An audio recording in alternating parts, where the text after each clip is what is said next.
I'm Carrie Sims, and I don't have a story to share like Wando or Dion, but believe me, I wish I did. I live in Montgomery County, and I'm the mother of 2 beautiful children. I'm not a big sister. In fact, I'm sad to say that until 3 months ago, I didn't know anything really about the Big Brothers Big Sisters program. Instead, the story of my affiliation and commitment to Big Brothers Big Sisters really grew out of a tragedy that I see on a daily basis.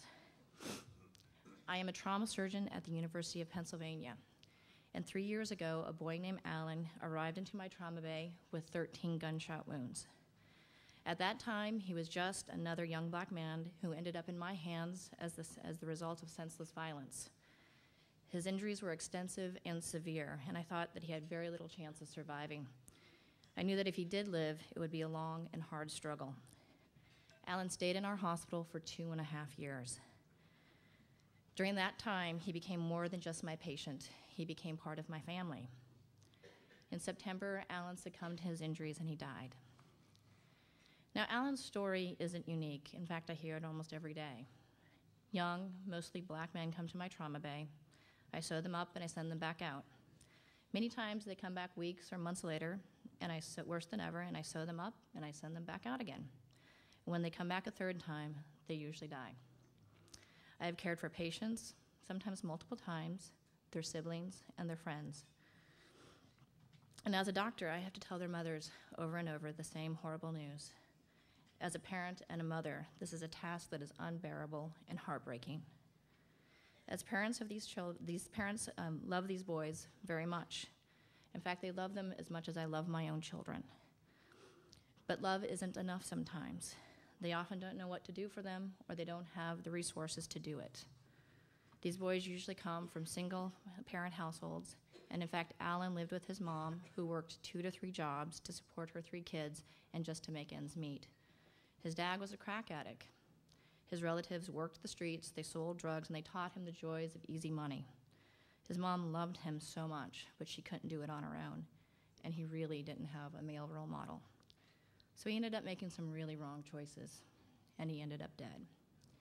Now, Alan's story isn't unique or unusual, and it's what I see and I live day in and day out. And my contribution to solving this problem seemed pretty futile. By the time that they get to my trauma bay, any intervention is really too late. But the challenges that face my patients and their families are really the same challenges that face all children in southeastern Pennsylvania. Violence, truancy, teen pregnancy, drugs and alcohol, they are all our problem. So when Alan passed away, I knew that I had to do more than just continue to patch them up and send them out. And that's when I called Marlene at Big Brothers Big Sisters. I think she was pretty shocked to get a call from a trauma surgeon. A charitable contribution is not the first thing that comes to mind when you hear a call from a trauma surgeon, and I may need to work on how I deliver these messages. I called Big Brothers and Big Sisters. I had done some research because I knew this organization was a proven solution to the violence and the truancy in our region. I called because as a surgeon, I cannot solve this problem. I knew that Big Brothers and Big Sisters was doing the real work, the preventive work, the work that keeps the kids on a positive path and away from negative influences like violence and drugs. I called that day because I didn't want Alan's death to be in vain. I made that call for Alan and really for all the boys I see like him on a daily basis. What I realize now, however, that the call has done a lot for me too. I am now so proud to be a supporter of Big Brothers Big Sisters. The more I learn, the more I love. I am now part of the solution and not just part of the status quo. I truly believe that Big Brothers Big Sisters mentoring program is a necessary part of the positive growth in our region. Thank you for letting me share Alan's story.